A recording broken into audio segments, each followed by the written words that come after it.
Northern Lights. Something that's on everyone's bucket list when traveling to Iceland. Yet so many people leave the island without ever seeing them at all. So I've been basically chasing and photographing Northern Lights ever since I moved to Iceland. And in this video I would like to share everything that I have learned throughout those years. And that will hopefully help you to avoid all the common mistakes that people do, and it will maximize your chances of witnessing this amazing natural show.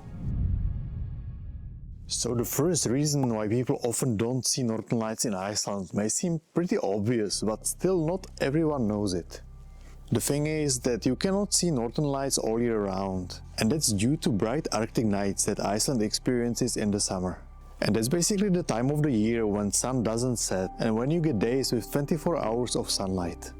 And so time of the year that you will want to therefore avoid will be approximately from March till maybe 20th of August. And by the end of August it actually starts getting dark again, but it is pretty late, it is around midnight, which means that you will have to stay up late if you want to actually see something. And if you don't really like the sound of that, I would probably wait till maybe early September till mid-September, when it basically starts to get dark earlier at night.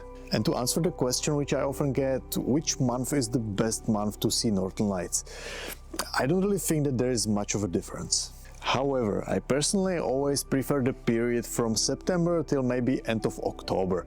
And the reason for that is that I feel like I have always witnessed the best shows at this time of the year. My explanation for this is that we just don't have the snow everywhere at this time of the year, which means that there is simply less reflection from the snow, especially if there is like a full moon or something, and that means that the nights just can appear a bit darker, and therefore the Northern Lights can just stand out even more. But my second explanation is simply that the beginning of the year, when the Northern Lights are back, everyone, including me, gets super excited about the Northern Lights being back. And so that's when I'm actively chasing them, and that may be also the reason why I've seen the best show at this time of the year, right? Because I'm outside way more often than later in the year, when we sort of get used to Northern Lights always being up in the sky and all that. So that could be also a reason. Alright, but now imagine that you are already in Iceland. What do you do next? What is the next best step to do if you want to see Northern Lights? Well, one thing that you should always start with is the forecast, and so let's just do that. So let's open up a website called weather.is, and that's the website of Icelandic Meteorological Office, and that's, in my opinion, the only website that you will need, both for the weather forecast and also for the Northern Light forecast. And I know that there is like a bunch of different websites and apps out there that you can use and play with and all that, but just trust me, keep it simple. This is something that I always use, it always works, and don't really try to complicate it with some other websites. So first of all, up here you can see that you can switch it to English. And I know you have to access it on the web browser. They still don't have the app, and it is a little bit annoying to use, but in my opinion it's still worth it. So then you just zoom in and click on weather. And in this left column, you will see there is a Aurora Forecast. Just click on that. And so as you can see, there's a map with white and green spots. The white color basically means clear sky, and the green color means clouds. And you can use this slider down there and you will see it changing. And on the right side, the right column, you can see there's an Aurora Forecast. And there is a scale from 0 to 9, and that basically indicates how strong the aurora is supposed to be and what is the probability of you seeing some good show that night. And as you can see, for tonight it is on 7 strong, which means that the night is supposed to be some crazy epic night and some crazy show, but unfortunately it looks like there are clouds all over the sky, and so I'm still hoping that it will clear up later on.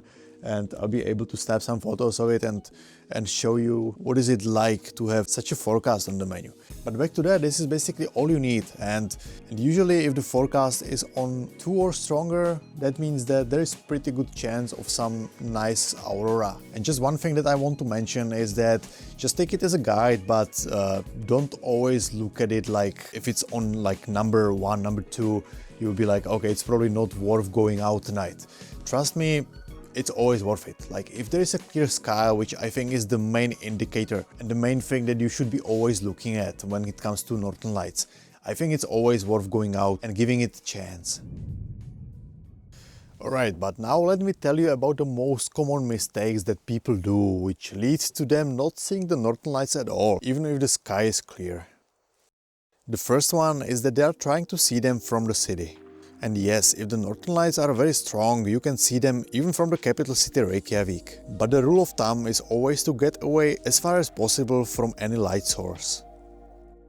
And the same thing basically applies even to the cases like if you are, for example, staying in the middle of the nowhere, but still, if you have a light on the house, just turn everything off or just walk far away from it. And I know it sounds like a very simple thing to do, but trust me, it can make so much difference.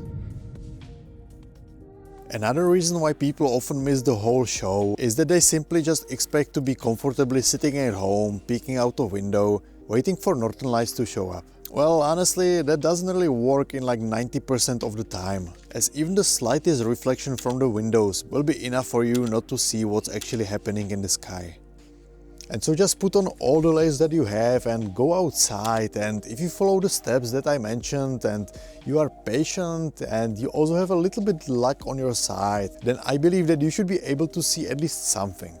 But now it is time for me to head into the night and take some photos, and so wish me luck and hopefully I can show you some epic photos tomorrow. Alright, so it is the next day, and honestly, yesterday was a complete fail. The sky didn't clear up at all and I wasn't really able to see anything. But here are these couple of photos which I took just a couple of days ago, and honestly that night the forecast wasn't even that good, but northern lights ended up being absolutely amazing.